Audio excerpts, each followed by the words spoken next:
Hello and welcome everyone to Education USA Friday webinar. Our topic of discussion today is studying video games in the United States. We have with us Todd Deery, who's the Communication and Admission Director at the University of Central Florida's Florida Interactive Entertainment Academy, who's being joined by his colleague Ms. Sara Thompson, who's the Admissions Coordinator, University of Central Florida's Florida Interactive Entertainment Academy. So the presenters will jointly present to us about the topic at hand today, and at the end they will jointly answer your questions. Before I ask the presenters to begin, I would like to brief the attendees quickly on Education USA, the global program and its offerings. Education USA is a US Department of State funded global program. We are present in over 170 countries of the world, and in total we have over 400 advising centers. Our prime mandate is to make available accurate, comprehensive, and current information on all that US higher education entails. At the end of today's session, I'm going to leave behind contact information where you can find a center, an Education USA center closest to you. And I'm also going to leave you information on the coming week's web session. With this, I would like to request the presenters to get started on their session. Okay, well, thank you very much. And thanks everybody for attending. My name is Todd Deery, and again, I'm with Sara Thompson. We're with a graduate game development program in the United States at the University of Central Florida called the Florida Interactive Entertainment Academy. And we're going to talk to you today a little bit about how to study video games in the US. So what we hope you take away from this is if you're interested in coming over to the United States and studying some aspect of video game development. The information that we're going to give you today, I hope, allows you to perhaps better select a school or better select a program, whether you're coming in for undergraduate work or graduate work. So we're really going to cover a little bit about how you should think about that prospect of coming over here, what sort of types of education you might want to get when you're over here, and then also some questions to ask once you've kind of narrowed down your choice of schools or programs. What are the things that you want to ask or find out as you're selecting those programs? So we're going to try to cover those topics with you today, and of course, also want to answer any questions that you have at the end of the presentation.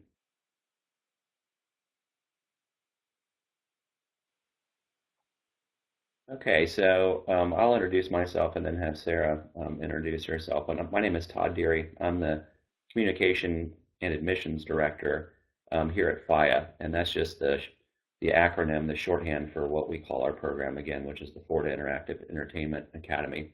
But we're a master's program at the University of Central Florida that teaches game development. I'm the Communications and Admissions Director, so I handle all the marketing and public relations and media relations for the program, as well as am in charge ultimately of all the admissions and recruiting that we do. And then Sara works with me, and I'll have her introduce herself. Good afternoon, everyone. So yeah, I am the admissions coordinator. I work with Todd. If a student's applying to our particular program, I'm going to be the person who is emailing with them on a day-to-day basis or however often they need to get their application in, their transcripts, their TOEFL, GRE scores, portfolio, just all the details that it takes to get into our graduate program. I walk the students through that. And then I'm also kind of their liaison and help and handle student services for students once they're in the program as well. So that's what I do alongside Todd and our team.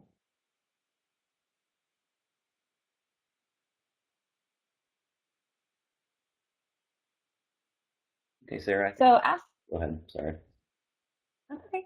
So as Todd mentioned, we are a master's program at the University of Central Florida. So we're located in Orlando, Florida. So if you know anything about Orlando, we have Disney and Universal and stuff in Orlando. Our mission is to prepare highly skilled developers, and for us, that's artists, programmers, and producers, which we'll discuss throughout the presentation, So we're preparing these three types of students to be talented developers in the video game industry. And we do this in an awesome facility in downtown Orlando. And our program lasts 16 months. So it's a 2-year program condensed into 16 months, 4 semesters. And did the screen go blank for anybody else? Yes. Okay. Oh, there we go. There we are. So we're a 16-month program condensed into 4 semesters. Now we've been around for about 12 years, so we have 537 students that have graduated the program. Just a little background about us. We've had 537 students that have graduated over the past 12 years, and they've been hired at 135 different companies. And we have a lot of experience working with international students because we have typically have had around 15% of our class every year have been international students, primarily from India and then also from China. So we've worked with a lot of awesome international students over the past 12 years. So that's a little bit about us. And let me take a look at our next slide. So this was our most recent class, our biggest class that we had joined FIA. We had about 70 students join this past fall of 2016. And you can see some of the statistics of where they came from and the breakup of the group. We had 16 international students, 24% female. And then within our 3 tracks, 24 artists, 20 programmers, and 26 producers. And as we said, we'll discuss those breakdowns as we go. And then we do look at the GPA and GRE for applicants. And that's stuff that a lot of colleges will look at, and we can go over that as well. I think also good to note that we bring in a class every fall. So unlike some programs where you can kind of jump in at any time of year, our class, every fall we start a class, and that's the only time that you can enroll is in fall, which is roughly at the end of August of every year in the United States.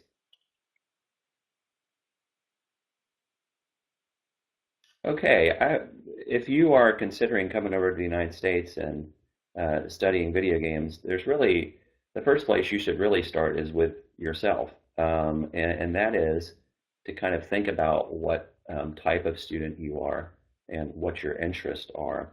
So I list these sort of 3 examples because it'll lead into kind of some areas that you can start looking at as you're looking at schools in the United States. So are you the logical type? Do you like math and science, physics? Do you like really solving difficult, mathematical problems or problems in general? If you have experience, do you like coding languages and programming? Are you very, do you use reason a lot? Those kinds of things. If you are, you might be interested in going into the programming aspect of that, of game development, and I'll talk about that in a second. Or are you artistic? Do you find yourself drawing and sketching a lot? Do you keep a sketchbook with you, or you walk around and draw the human figure or draw environments, whatever it may be? Do you have an interest in color? Do you like you like photography? Those types of things. If you're that way, of course, you might be interested in getting into the artist side of game development and of studying games. The third area is like, are you sort of what we call in America a type A personality? Do you like taking charge? Do you like organizing groups? When you go out with your friends, are you the one who organizes that group outing? And so if you're that type of person, if you like leading teams, if you like getting people together, are you creative in the sense that you like writing scripts or coming up with characters? Are you a creative writer, or even a strong, just more English technical kind of writer that we would call here? Those are the questions you should be asking yourself really before you start any kind of research into what schools you might want to go to in the United States. And the reason why is because these questions and the answers that you give to those questions kind of map to the major game team roles that are out there in the industry and that are also taught in most of the programs and schools that we're going to be discussing. So if if you were that number one on the previous screen, you're very logical, you like math, you like physics, those kind of things, then that's going to mean you're probably interested in programming or software engineering, or what's even sometimes called development. And so those are software engineers. Those can be technical directors to a less degree, or development directors. If you're the person who likes to take charge and organize a team, and you're creative and like writing, scripts and characters and things like that, then that might put you into the production bucket or the production role. And so you might end up wanting to be a producer in the game industry, because what producers do in the game industry is a lot of things like that. You probably realize that programmers do all the code that makes a game, and they solve technical problems that make a game. But producers have a varied role in the game industry. They can be those team leaders that I mentioned, and then they can also be very creative and do things like create levels and do level design, but also do game design, where they're creating game design documents, they're writing the scripts, they're coming up with the character names and things like that. If you're artistic, of course, you like drawing and sketching, like I mentioned on that previous screen, then you might be an artist in the game industry, or want to be an artist in the game industry. And of course, the artists in the game industry come in many shapes and sizes, and I've listed some of them here: modelers, textures, animation, art. You can see all the different sort of job titles there. There is kind of a fourth area, and this is an area that is a little bit smaller. There's not as many jobs, but we do have students that have a real interest in audio. And of course, most games have audio to them, if not all of them.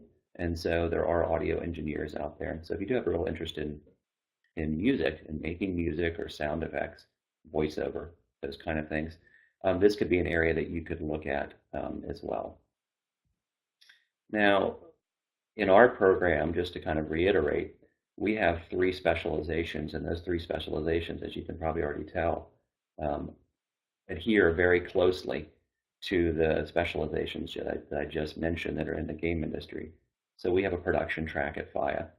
And of course, like I mentioned, those are the people that manage teams. They give presentations. They manage the schedules of the teams. They come up with business plans and game design documents. They design the games and the levels. Of course, then we have our programming track at FIA. They're doing all of the code and learning how to make code very effective. And then we have our art track. And for us, our art track is broken down into some subspecialties. But of course, they create all the art in the game. And our subspecialties are 2D and 3D art, animation, and technical art. And so as you start looking at programs in the US, you'll want to see how well developed they have their education and their classes in these sort of 3 general areas. So this is just kind of like a good start for you as you're thinking about coming over to the United States and studying it, looking what kind of person am I, and then which of these 3 areas would I fit into, and then what offerings does the program or the college that I'm looking for offer in these 3 areas. Okay, Sarah. So yeah, to kind of continue with what Todd was discussing. So here are some of the various skills and things that the artists learn, or that they should learn, when they're getting their video game education from a school in the US. So researching and developing new technology, sometimes that's what the tech artists are doing, producing real-time cinematics, creating virtual reality experiences. We have a wonderful motion capture studio in our facilities that I believe we'll have a picture of in a little bit, and a lot of the art students that come to FIA get really interested in motion capture to help speed up the animation for different artists, and to help get more lifelike motions, such as someone doing a punch or a kick or a walk cycle. It just makes it very lifelike and more efficient for the artist to create. And then developing, environments and worlds and character for large scale games. So that's what a lot of the artists do. And I believe we have a picture of one of our students playing the Vive. So we have a lot of new technology that we've been using throughout our program. And this is one of our students playing in our art gallery or developing actually a game for virtual reality this year. And then producers, kind of to reiterate what Todd said, producers are kind of a jack of all trades. They do a lot of things. They manage projects, they're scripting levels, designing the game mechanics and the game concepts, the stories, the characters. They're developing all of those ideas that go behind what the programmers and artists are going to help bring to life for them. And then they're leading teams. Somebody has to be in charge and kind of help manage, a group of developers, whatever size that team is. Somebody's got to be in charge of that. And then pitching the game ideas. That's definitely super important to be able to communicate what your game idea is and get people to kind of buy into that and want to work with you and develop that game with you. And producers are also in charge of organizing playtests. So you've got to have people playtest your game and see if it's fun, see if it's interesting. So this is a photo of some of our students playtesting one of their games last year. So that was a really fun game called Mall Cop. Yeah, and then in our programming track, or programmers in general,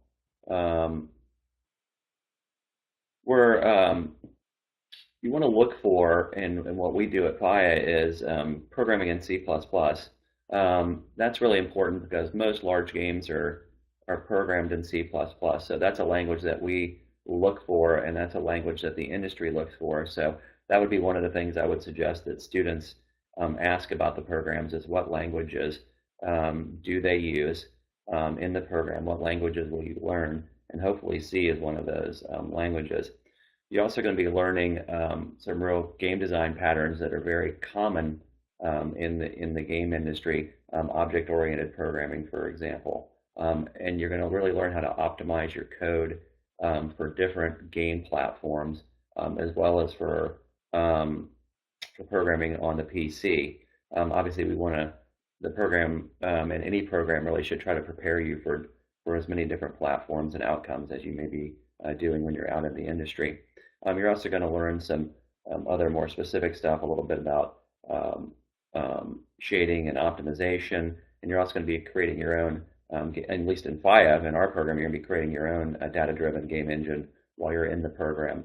And again, that's to try to give you as strong of a background as possible in programming. So our students, at least now we're at graduate school, so our students come to us already with a knowledge of how to, in general, program. They come to us with a computer science background, but we're really teaching them the specifics from the game industry to help sort of solve those problems. But you really should be sort of looking for these things at no matter what level you're coming over to the United States at undergrad or graduate. I think really the concerns are the same. And you can see one thing I think that many students think of, particularly of international students that we talk to, is that whether you're a programmer, producer, or artist, is that you're working by yourself. And really, you should not be thinking about that. It's a very collaborative discipline, game development is. And certainly the industry is extremely collaborative. So you can see here is that this is a group of programmers getting together and meeting.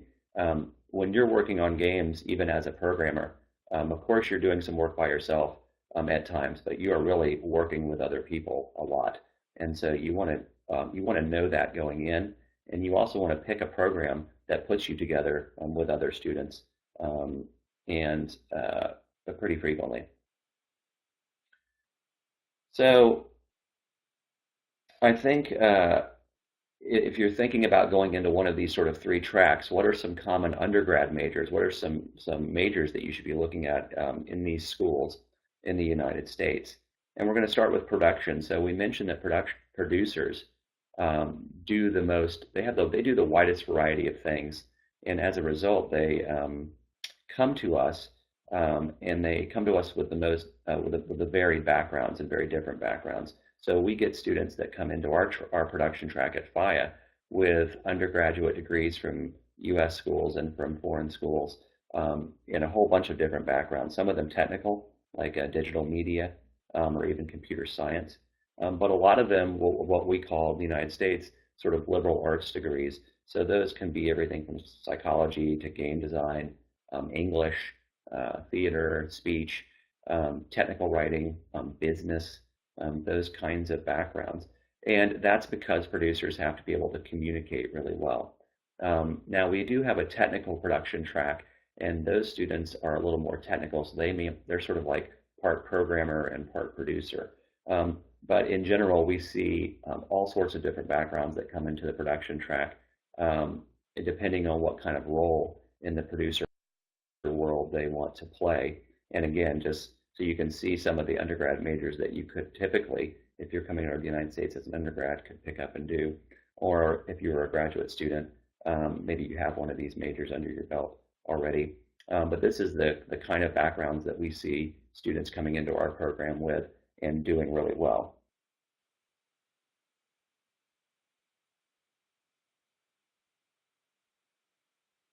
And then for potential future programmers, it's a shorter list because typically successful programming students are coming from much more specific backgrounds. The production track, as Todd mentioned, comes from a wider variety of backgrounds, and they do a lot of different things. Programmers are typically coming from computer science, computer engineering, sometimes digital media, but it's strongly encouraged that the student will then have a computer science background, or I mean minor, I'm sorry. Sometimes electrical engineering and sometimes software engineering, but the most common that we see for potential programmers and that we would potentially encourage if you were looking to get your undergraduate would be computer science or computer engineering to have a really good foundation, solid foundation to go into a potential graduate program and then the game industry with knowledge of C and C++ and various things. So those are some of the undergrad majors for our programmers.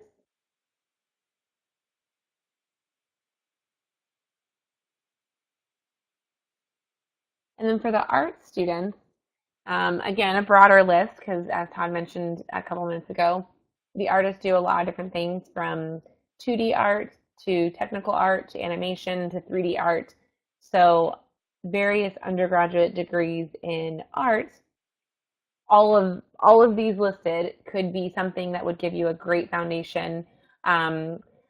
Studio art, you can't teach a student, I mean, you can't teach me, that's for sure, to be a good artist, but we can teach you, skills and software. So having an undergraduate degree in fine arts, but being, able to learn technology is great. So if you really want to have an awesome fine arts degree in studio art, visual arts, fine arts, and then be open to learning technology and learning the tools, I definitely think you can. If you're already more inclined to be an artist who's using technology right away in your undergrad, animation and graphic design are great degrees to get you a good foundation in digital art. And then some architecture students will actually end up being really great environment artists. So that's something that's kind of been unique over the past few years as we've had students who go from architecture into being environment artists. So if you are a high schooler and want to go to college to eventually be in game design, but you're really interested in architecture along the way too, you certainly can. And then we've had tech artists come from computer science backgrounds. So if you end up getting a computer science background, but you want to problem solve for art, you certainly can do that as well with your computer science background. So I do want to mention about something that you may see as you research degrees in the United States, and one is called a game design degree. We already mentioned it a little bit. A game design degree, we do see students in our program come to us with game design degrees, and this is kind of a new degree, at least in the United States. It's a newer degree. Game design degree is usually a cross kind of between a computer science degree. It's not nearly as programming heavy as a computer science degree. It's not usually as rigorous as a computer science degree, and a digital media degree. So what it kind of does is it gives you some low-level programming skills or scripting skills, but then it also usually gives you some game design classes as well. Sometimes game design degrees will mix in other things like web development and some of the the trappings and wrappings around game development. But it usually gives you, these degrees are pretty good sort of general exposure to how games are made, and how they come about. And you'll learn the history of them, and you'll also get some technical skills. But one of the problem with game design degrees that we see is that sometimes they're not specific enough. They don't drill down in any one of those three areas that we talked about, production, programming, and art, really hard enough or deep enough for you to be highly sought after by the industry when you graduate. So we get students into our graduate program with undergrad game design degrees, but then they usually have a lot of work to do. So my suggestion is if you see degrees like that and you're interested in getting one of those, that you just review the curriculum, really carefully at that school. So let's say you figured out which of those three buckets that you're in, programming, production, or art, the type of person that you are, and you're going to go look up schools in the United States. Well, obviously the first thing you might do is do some Google searches or whatever search engine that you're going to use. There is a Princeton Review list, a publication called Princeton Review that does best game design schools. That's probably as good of a list as you're going to really get for what all undergraduate and graduate programs that are out there for you. So I'd probably suggest that list first. So if you just Google Princeton Review best game design schools, you'll get a good list. We're on the graduate list at FIA. We've been in the top 5 every single year and are actually ranked number 1 this year. So you'll see the schools that are out there that are doing this kind of education seriously in the United States. U.S. News and World Report has general school rankings, and then you can at times drill down and see the best computer science schools and things like that within those rankings as well. And those take in a lot of factors, as you may know. There's also Forbes did a ranking of the best game design schools. You can look at that list. If you're looking at art-centric schools very heavily, there is a site called Animation Career Review. That's a pretty good, that's not my favorite list, but that is a pretty good starter list for good art and animation programs. Learning what schools offer those kind of specialties in art. And then for computer science, you can also just do some general Google searches for best computer science, school, and that can be a place for you to start. I would really, encourage you though, and remind you that those searches are just a start, and that's kind of what we're going to get into right now as we go beyond sort of the initial search. So let's say that you've started your search, and you've kind of picked a few schools from those searches that match what you think you're interested in. The part of the program, the presentation we're going to go through now is sort of what should you do at that point as a student. So we thought of 5 questions that you could ask or think to yourself or research when you are looking at schools and wanting to come over here to the U.S. So we're going to go over these in the next few minutes. So what are the entrance requirements to get into the university and or the program? Is the school the right fit for you? What are the backgrounds of the faculty? We highly encourage you to look for faculty with industry experience, especially when you're going towards the game industry. Is the curriculum experiential or theoretical? And what about internships and job placement? So we're going to go over these in the next few minutes. So entrance requirements. So if you're in high school and you're looking for an undergraduate program in the U.S., a lot of times colleges in the U.S. to earn your bachelor's degrees, they are 4-year programs. So the junior and senior year is your 3rd and 4th year in the bachelor's degree program, and that's when you will start really your major classes if you're coming to the U.S. And you want to look for, is it an open or closed program? Meaning, does it have a portfolio? Will it be a program with limited seats? And if it requires a portfolio, the program may offer prerequisites. And so you'll want to look for those. And can you see previous work from students and various class sizes? So FIA in particular, we have class sizes that are on about a 10-to-1 student-to-faculty ratio. So different things you want to consider. And then if you're going to a graduate program, the entrance requirements are going to be the GRE, at least for our program, does it require the GRE? What are some average scores, average GPA? What are the portfolio requirements for the various subspecialties? And can you see previous work from students? The GRE is the graduate records exam. It's like an entrance exam. It's kind of like the SAT or ACT for grad school if you all have to take that to, again, I'm an advisor at the graduate level, so I believe international students will also have to take the SAT or ACT when applying to undergrad programs. So for our program, the GRE serves that same purpose. And then, is the school the right fit for you when it comes to accreditation? There's something in the United States called with in relation to universities where schools are accredited.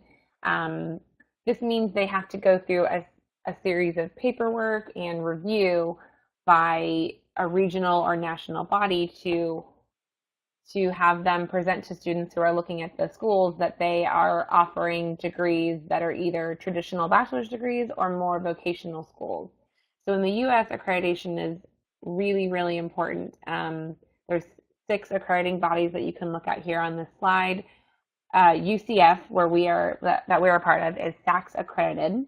So we're part of the Southern Association of Colleges and Schools for Higher Education. And 85% of all U.S. institutions are regionally accredited, and they are awarding 4-year or at least more traditional bachelor's degrees. So the other schools, while they may be great, they're just not usually typically transferable to other, the credits don't transfer to other institutions. So that's what we've got here. The benefits of a regionally accredited degree. It's the gold standard of college education, the highest prestige. It's a hard process for students to get, or for schools to get regionally accredited. So it definitely means they've gone through a lot of work and proved that their curriculum is a quality curriculum. And the credits are widely accepted, and the quality of the faculty is really high. So this is definitely something you want to look for. And other things to look for if the school is the right fit for you is going to be taken over by Todd now, actually. Well, yeah, just on the accreditation, Sarah's right. One of the main issues I think that we see is the transfer of credits. And so that means if you started at a school in the US that was not regionally accredited and you wanted to transfer to another school, like to say UCF or Harvard or Yale or Boston College or whatever school it might be, they don't have to take any of the credits that you've already earned if you're not going to a regionally accredited school. So we do get those phone calls, unfortunately, from students. So you really want to ask and understand about how the school is accredited.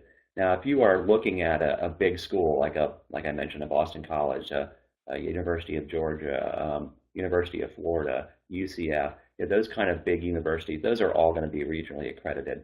If you're not, if you're looking at some of the smaller schools or what we call some of the vocational schools, that's where you need to really look carefully and see how they're accredited and ask those questions. So the other thing about is a school the right fit, of course, has nothing to do with curriculum. It's really more about the support that you would get as an international student. So one thing you want to find out about is, do they have a separate department for international students? That's important, of course, because if you have specific needs, is there a department there that can help you with immigration documents or any of the other issues that you may have? Do they hold events and stuff where you can meet other international students? Does the program you're going in have a history of dealing with international students? Sara mentioned that at FIA we have about 15% international students, and we've enrolled dozens and dozens and dozens of international students since we started in 2005. The other thing you want to think about is, what city are you going to? Does that city have a diverse population? What do you know about the international population in that city? That, of course, will help you adjust in so many different ways. Obviously, Orlando is a very, very diverse city, so we don't have that problem here. And most of the big cities in the United States are extremely diverse. But if you are going to a smaller college town somewhere, that is something that you're going to want to ask about or try to find out about. And then Sara mentioned student to faculty ratio. I think that's important because international students sometimes do need a little extra help. And if you have a very small student to faculty ratio, those faculty will have more time to help you. So you are going to want to ask those questions about how large the classes are and what's the student to faculty ratio. Then the other thing that's specific to studying game development in the United States is, do they have game development clubs at the university that you're applying to, or game playing clubs? A lot of times in the US, they'll have clubs that are just for students who get together and play games. And of course, you can meet other students through that club that love to play games. You can have fun, but also do some networking. A lot of schools as well have game development clubs. So these are clubs where people get together, students do on an informal basis, and they develop small games and projects. So you want to see if the university has those things. A lot of times you can find that through a web search or from asking somebody from the department that you're looking at or enrolling at if they have those sort of things.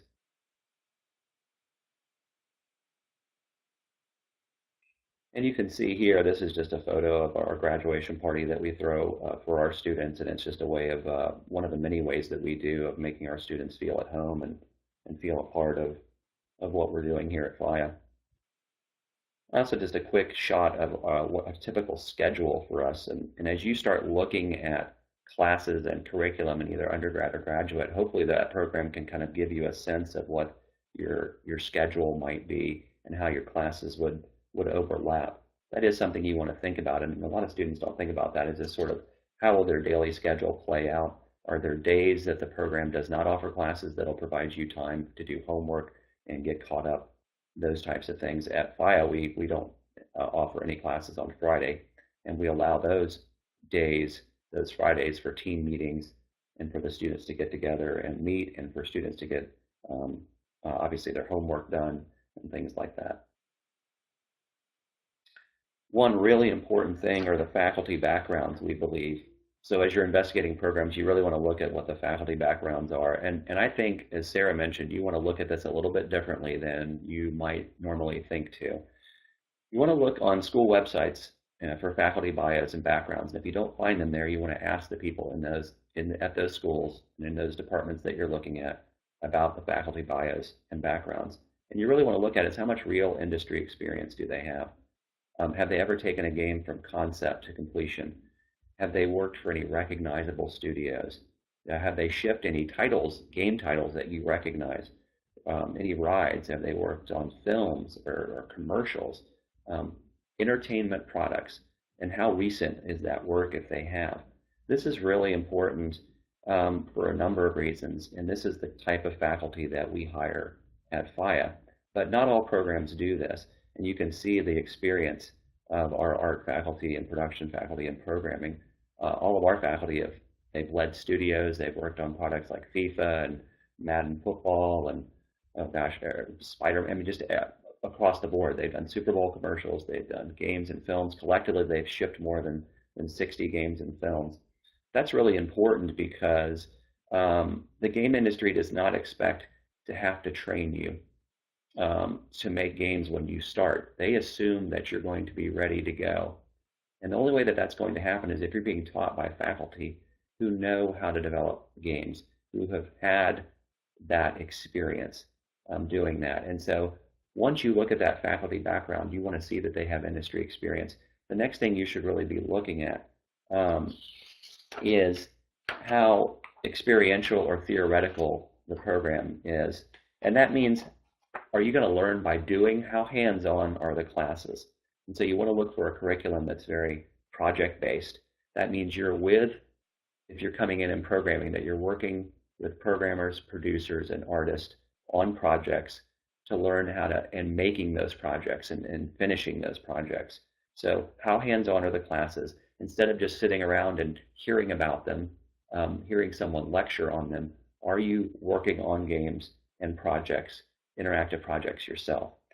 How many classes have all three types of students that I just mentioned working in them? What technology will you touch? So what game engines, Unity or Unreal, might you be touching? What hardware access to? At FIA, our program, every single student gets their own laptop. That's an Alienware laptop. So what access are you going to get? What technology are you going to get access to? We have the full suite of VR and AR technology, App Studio, etc. What coding languages do you learn? I mentioned the importance of C++. What about mocap studios or sound stages, VR labs, those types of things? So those are the things that you're going to want to ask the program. Am I going to be making games, myself and with a team? And how often? And how is that structured within the curriculum? Super important, because when you come out, you want to be able to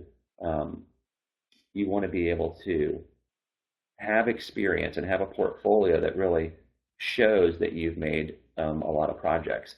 And you can see some of the facilities that we have here at UCF. You want to be asking about these types of facilities. And I show this slide, this RPP class, because this is a rapid prototyping class at FIA, for example. This would be the kind of class that you would want to see in a program that you're looking for. Something that in the RPP class, you actually make 5 or 6 very small games in one semester on different teams, working with different students. And you're really learning how to prototype and come up with game ideas and execute on those very quickly. So these might be small games you make in Flash or in iOS or in Unity. So they're not full-scale, highly produced games. The idea is to make them very quickly and to learn the process very quickly in that class. And you can even see here in our programming track all of the different stuff that you touch and work on in a hands-on way in all these different topics. And these are all very game-specific topics. So those are the kind of questions and and subject areas that you want to look at as you're looking at a program, either in undergrad or graduate. So the third question that we think is really helpful to ask yourself is, what about work opportunities? Obviously, the whole point, or is this the fourth question? Fifth question? Sorry, I lost count. And one of our other questions too about work opportunities, that is about work opportunities. So you're getting this education because you want to develop games, you want to be in the game industry. So where do the graduates of the various programs, where do they go when they work? And then for you as a potential student, can you speak with alumni? Todd and I love to connect potential students and current students with FIA alum to get advice, to make connections, to network. So it's such a huge opportunity to have, as we mentioned, our 500 alumni at 130 companies, such a great opportunity to have such a broad network base of alumni. So that's something you'll want to look for if you're looking at graduate game development programs. And then do we arrange, does any program arrange internships that are specific to the video game industry? You'll definitely want to get as many work opportunities as you can, if you can. And another networking opportunity is speakers. So we bring in, I believe, 60 or so industry speakers a year. So that's a great networking opportunity, and learning what's current in the industry with technology and hearing about development trends and stuff like that. And then, is there an industry relations team? Do we offer job prep workshops, or does any program, and FIA does, and you should definitely look for programs that help you do, resume review, interview prep, cover letters, portfolio review, all those things that you'll want a second eye or a second opinion on as you're applying to jobs. So FIA in particular, we do have an industry relations team that goes to various conferences and keeps in touch with the industry and technology and latest trends. So we go to the Game Developers Conference in San Francisco every year. Here's a photo of our booth last year, the FIA booth, and we've got some faculty and students that are there, and alumni that get to, current students get to network with our alumni. We send our students out to the conference, and they get to have wonderful opportunities meeting industry professionals and networking. So it's really great. And then here's some of the companies that FIA in particular that we have alumni working at.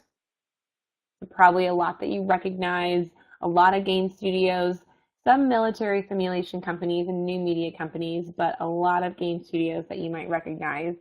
Um, and these are, if you're interested in games, these are probably some places that you're interested in working at one day. And this is not a complete list. This is just a really great representation of where our students are working once they leave the program. And some alumni that we keep in touch with at a local studio in Orlando. They did work on an awesome game, so we featured them in the story on our site. So yeah, I think that's really some of the major things that you should be thinking about. Hopefully this information was helpful to you. We're of course available on social media, and we'd really encourage you guys to follow us. We do have a lot of speakers that we bring in, and we typically will live stream those talks and then also record them. And so our YouTube channel has, I think, 400 plus videos on it right now. And those videos include a lot of students talking about the program, as well as a lot of great industry speakers. So you can go and see some pretty good people from the industry talking about the work that they're doing on our YouTube channel at FIA. But we really want to open this up to any questions that anybody has out there, and we'll spend as much time as needed in answering them.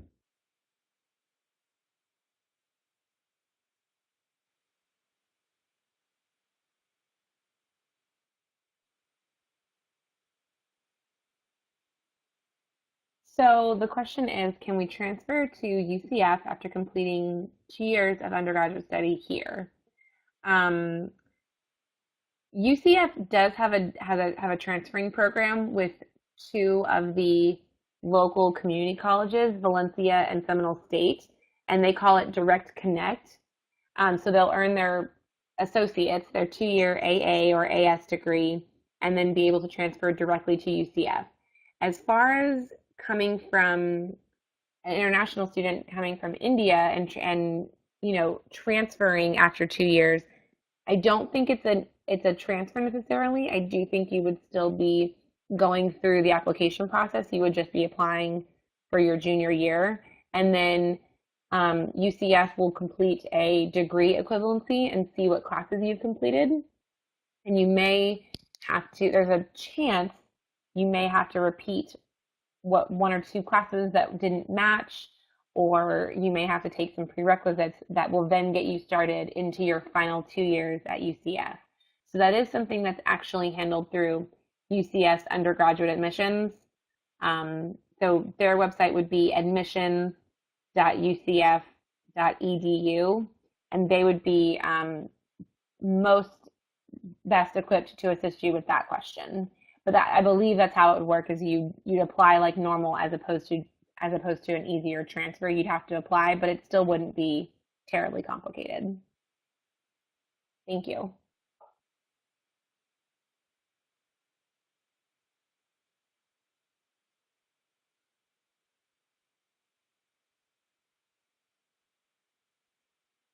Okay.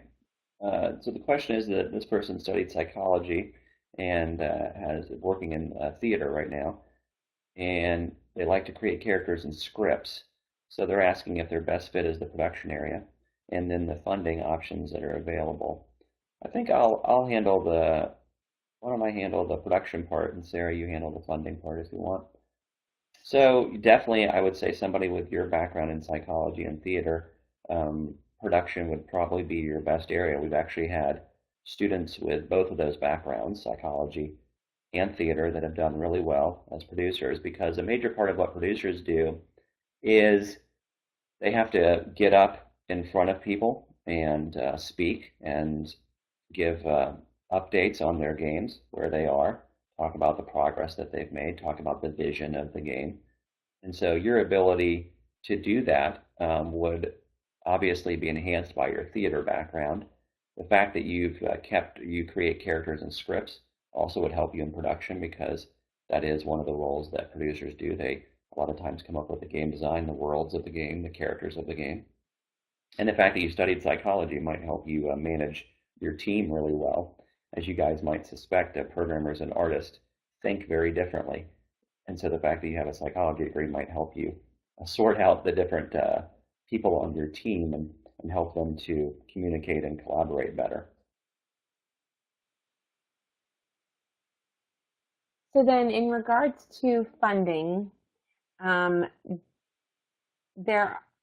aren't really, unfortunately, there is not United States federal loans available to international students. However, our program in particular, we do offer scholarships to top performing applicants, no matter where they're from, international students or US students. So that is something you want to consider when looking at different programs is, do they have scholarship opportunities? Private institutions may have loans available. UCF is a state university, so like I said, unfortunately, there's no federal funding available for international students, but that may be something that's available that that Education USA might be able to help you find out is finding loans and funding from your country, and seeing how you can get funding help before you come over here, and then also trying for scholarships. Thank you for your question.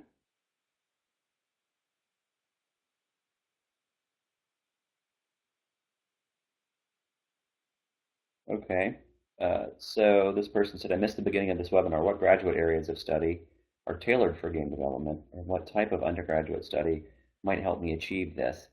Yeah, we the first half of the talk kind of did cover some of this.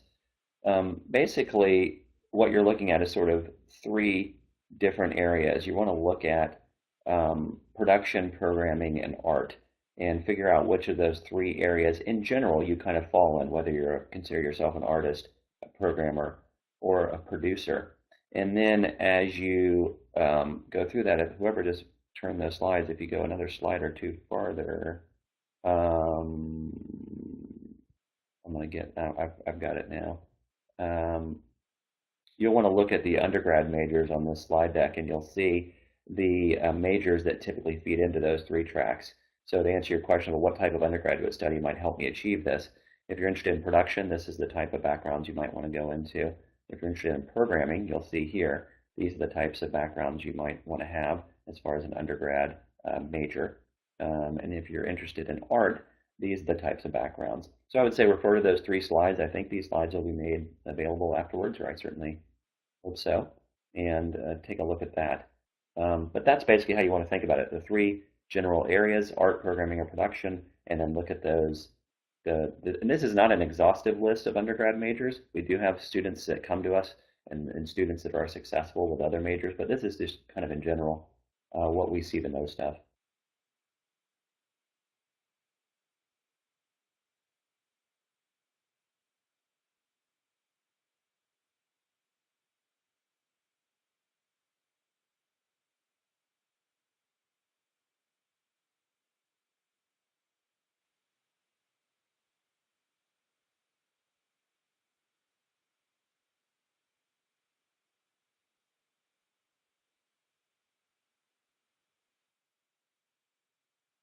Do we have any more questions? I don't know if we do or not. Are there any other sections that anyone would like us to show again or go over one more time? Any other slides we can repeat or reshow?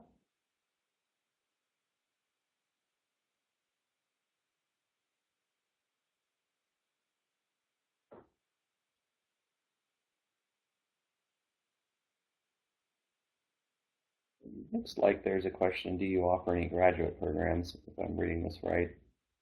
And we're a graduate program ourselves that we represent.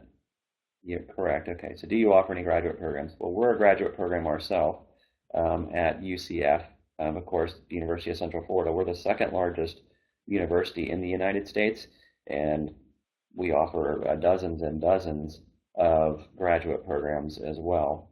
So if you go to ucf.edu, or if you want to go to our website, which is fia.ucf.edu, you'll see all of the programs. If you go to ucf.edu, you'll see all the programs that UCF offers. You can drill down into their site.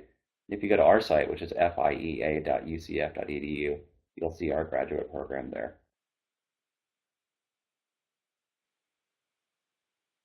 And the degree name for our program in particular, the actual degree that you get is a Master's of Science in Interactive Entertainment. So that's the degree name that you graduate with. And the next question that just came in is any indication of the fee structure? So yeah, so this presentation we were presenting to you general how to study games in the United States. Our fee structure, I'd be happy to go over. We are a 4-semester program, so tuition is due the second week of each semester of the program here. So a semester runs for our fall and spring semesters about 16 weeks. So the fall semester runs from August to December, and then our spring semester runs from January to April, and then our summer semester runs from May to August. And so tuition is due broken out over those semesters.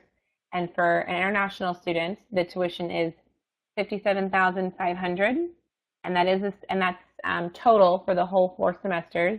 That's broken out over the 4 semesters, and that's the same price for an out-of-state student in the U.S. So anyone who's not a Florida resident, it's the same price of $57,000, and that would break out to, I believe, $17,250 for the first 2 semesters, and $11,500, I believe, off the top of my head, for our third and 4th semester. And under the admissions section of FIA's website, we have a chart that breaks down the tuition of our program in particular. But different programs all around the U.S. will have different fee structures.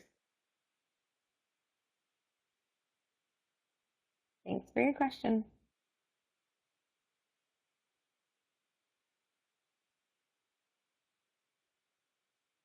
Okay, so this question is creativity the biggest attribute for joining the program?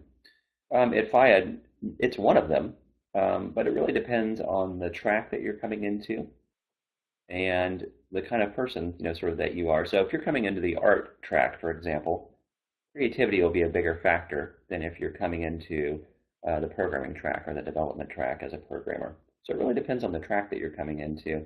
Now, all 3 tracks in some ways have creativity in them. Certainly, engineers and programmers can be creative in the way that they solve problems.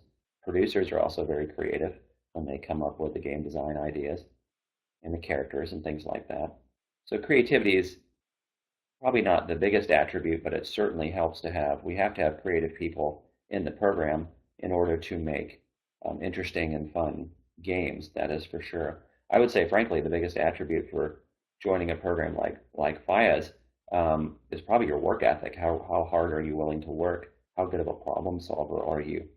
Because that's going to really get you far, both within our program or any program that you come to in the United States, and certainly when you get out into the working world.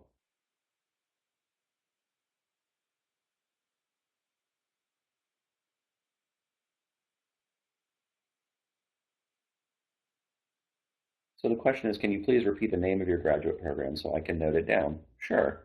So we are at the University of Central Florida. So that's the first thing. We're at the University of Central Florida. And the name of our program is called the Florida Interactive Entertainment Academy. And so if you Google Florida Interactive Entertainment Academy, you will get our site first thing, and you'll be able to drill down and find out a lot more about that.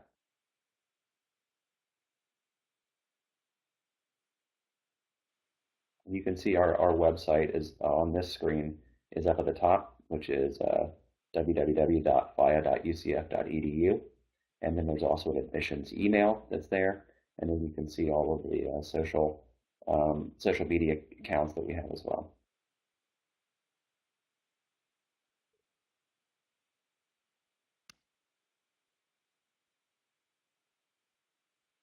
Oh, yes. We'll type out the degree name or the program. Yep. Typing it out right now.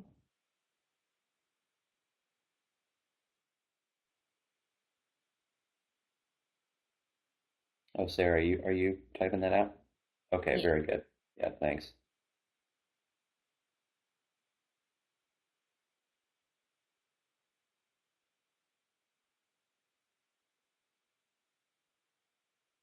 So again, our program, the Florida Interactive Entertainment Academy, is a master's program at the University of Central Florida. So if anyone wants to apply to FIAT in particular for our program, you do apply through the University of Central Florida through their graduate studies, through their College of Graduate Studies. But you work with Todd and I to send in your portfolio, your written interview, your references, and then you work with UCF, the University of Central Florida. You send in your transcripts, your TOEFL, and your GRE scores to their international credential evaluators. So we work side by side with the College of Graduate Studies while we're doing admissions, since we are a graduate program at UCF.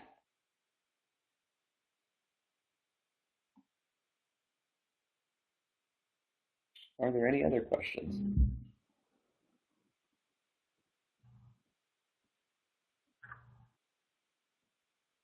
All right, looks like there are no more questions. Thank you so much, Todd and Sara, for making us, for presenting to us that elaborate presentation and for sharing with us all of that information. Wait, is there a question? Oh, turns out there's one more question. Okay. And it's 5:02 here already, so maybe this will be our last question for the day. Okay. This question is, this person is very interested. That's great. I'll either apply to UCF for transfer or for graduate study. What GRE subject do I need to appear for? I think that question is maybe referring to the subject GRE. I'm guessing. Right. And so you don't need to take the subject GRE. You would just need to take the general GRE, at least for our program. Correct. Yep, just the general GRE. Yep. And I'm also going to send one last link for anyone who's interested in applying. I've sent one last link to, obviously we've got our social media on the screen and our website, but this site right here is all of the international admission requirements will be listed on this website. We summarize it on our website, but the international credential evaluators at UCF have created some more information on their site, and I've provided that right here. And if any of you that are in this webinar want to reach out to us personally, we'll be happy to help guide you through this process. Whether you're thinking about UCF or undergraduate or graduate, we'll turn you over to the right people in undergrad, or certainly if you're interested in coming into our program, we'd be happy to talk to you about that. You'll see that at fiadmissions@ucf.edu. That's a great email to start with. Sarah's putting up also in the chat box her direct email link. And so I would start with those emails, and you can send them to us, and we'll be happy to try to get you started and get you guided along the way.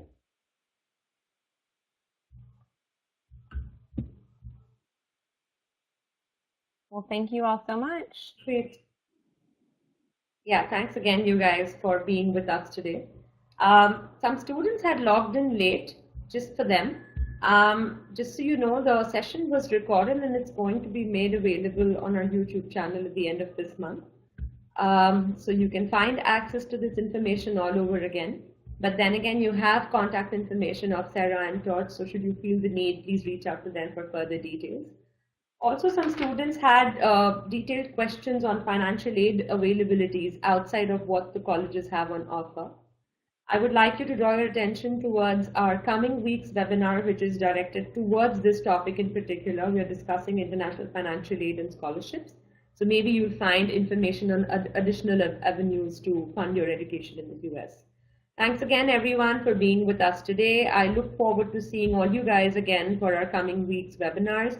Thanks again to Todd and Sara for joining us, and I hope to connect with you again in the recent future. Thanks, guys. Thank you. Thank you.